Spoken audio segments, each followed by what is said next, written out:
James Lynch here for Home of Fight. Always great catching up with my next guest. He's coming off a big win this past weekend at UFC Houston. It is Jordan Leavitt here on the program. Jordan, how you doing, man? I'm feeling pretty good. I'm glad to be back home, eating some bad, greasy, fattening food, and just going to enjoy the week off. Well, there's some pretty good fattening food in Texas. I assume you got some barbecue while you were down there after the fight, at least, no? Well, sadly, I got celiac disease, so a lot of the restaurants aren't safe for me to eat. But me and the wife did share a whole basque cheesecake. That's something. You know, yeah. $60 a cheesecake. It was pretty bomb. Not gonna lie. That felt pretty good. Yeah, no, for sure. Especially, and it tastes so much better when you're coming off a win too, right? That was a great performance. Before we talk about the performance itself, going in, I don't know if you pay attention to this stuff, but were you surprised how big of an underdog you were on the betting odds? You don't strike me as a guy who's like, keeping tabs on that stuff, but you were like a plus 330. I was a bit surprised by that going into the fight. Yeah, I was actually kind of on a social media fast for this fight camp. Nice. And I just felt like it was really messing with my mental health. Mm-hmm. So I wasn't even aware of the odds until Monday of fight week. And it's just because some asshat sent me a picture, like, how you feeling, bro? The odds are pretty crazy. And I'm like, who are you? I didn't have their number on my phone. And I was like, oh, I'm a pretty big underdog, but the lines are going to close. And then I told my corner, like, don't mention the odds. I don't want to hear anything about my opponent. We're just going to go out there and fight. And then as soon as I won the fight, my coach is like, minus 405. He was a minus 405 favorite. And I was like, really? So people were more sure I was going to lose that fight than they were I was going to lose to Patty or Chase or Trey. Mm-hmm. I was like, they were really hot on this kid. So I'm glad I got to go out there and play the spoiler in his hometown. One clean clinical fight. I only took, I was going to say, you look like you didn't even get in a fight, like it was a very sort of, very clean performance, like you just said. Yeah. So. Yeah, no, went out there and felt confident, felt strong. He only hit me 3 times in the face on the feet. I slipped in the 3rd round and just kind of rode out the 3rd round, still ended the round on top. Yeah, I used my experience. I used my strength. I used some of my savviness and my weirdness, and I won in every area. So I'm happy. I was going to ask, though, did the fight go how you thought it would in terms of your game plan and all that? Did things kind of align with what you had sort of going in?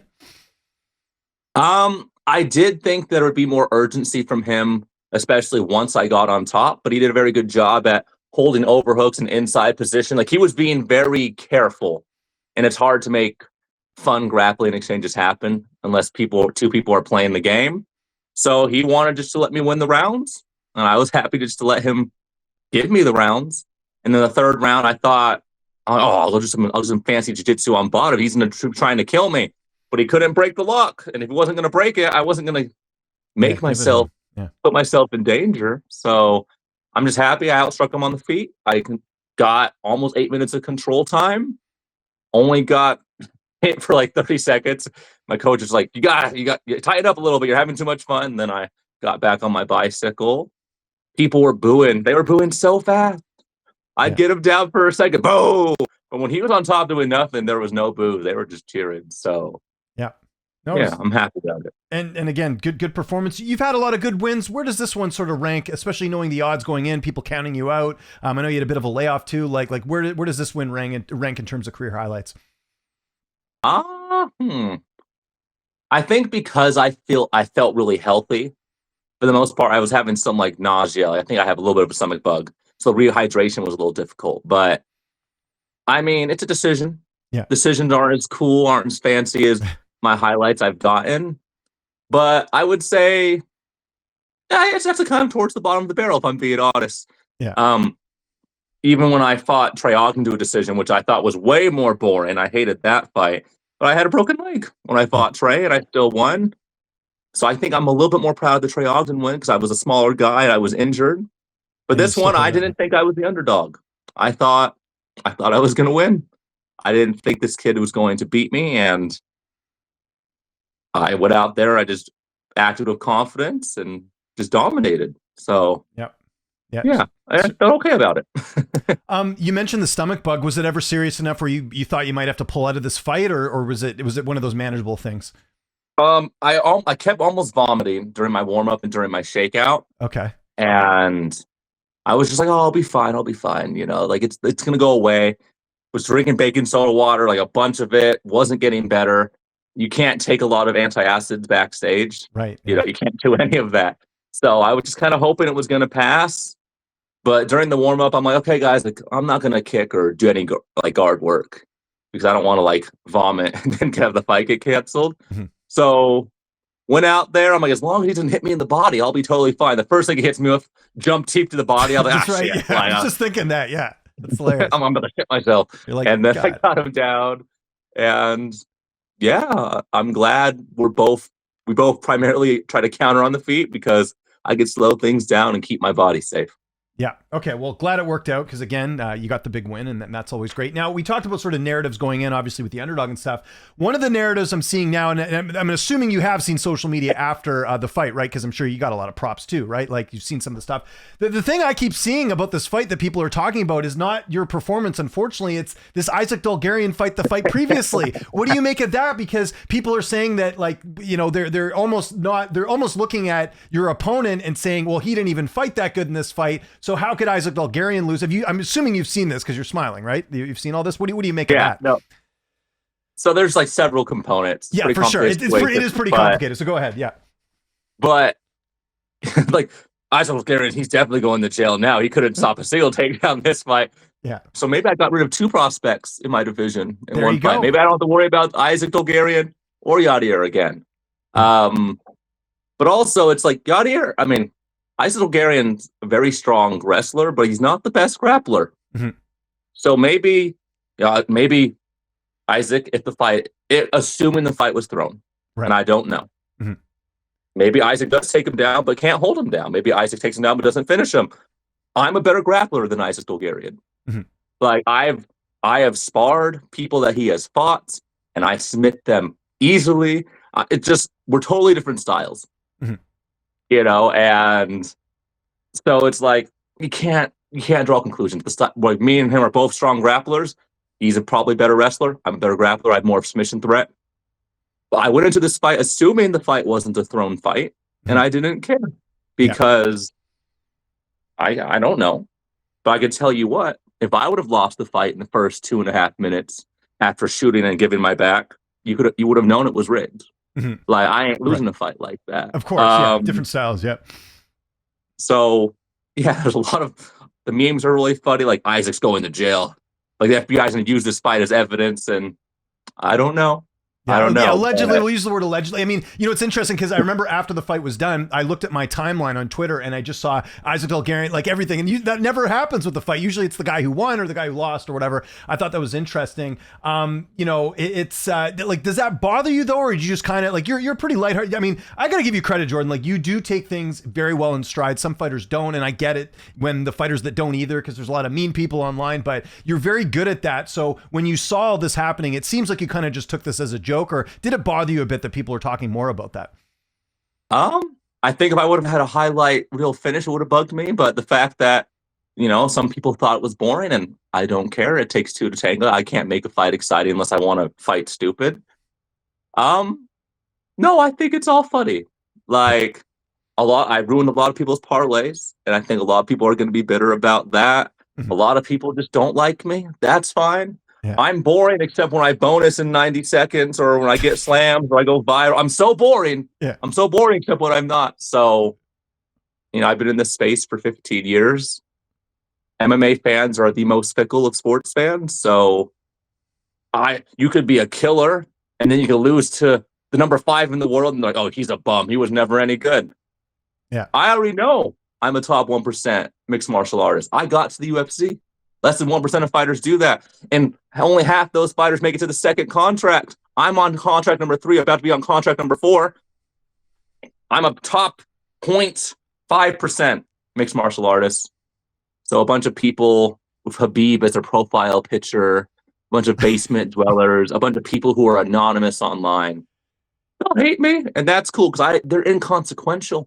Yeah. I would never. Yeah. The thing I laugh at so much though is like, and I'm sure you've seen what's going on with Tom Aspinall and the fact that he quit. The funniest thing to me is like Tom does not want to fight Gon because he's scared of him, but then he campaigned for 2 years to fight John Jones, the same John Jones who beat Gon in like a minute, right? Like it's this is, I just find it so funny where people use the word quit or like you're scared or all this different stuff. And it's like, it's not coming from a place of any sort of legitimacy or any authority, so to speak, you know? So that's where I kind of laugh too. And you're exactly right. So very well said on that, Jordan. Just kind of last thing on the Dulgarian thing. Like now that you fought Yadier and you obviously watched the Dulgarian fight, what was kind of your impression? We'll use the word allegedly here because none of us here are lawyers and we want to get in trouble or anything. But from my vantage point, we saw his only other loss to Christian Rodriguez, which I think people thought was controversial. And then he, looked kind of bad in that fight. It doesn't look good. I'll just leave it at that. That's probably the best way I can describe it. What's your view on the fight, kind of looking back and not being obviously a FBI guy or anything like that?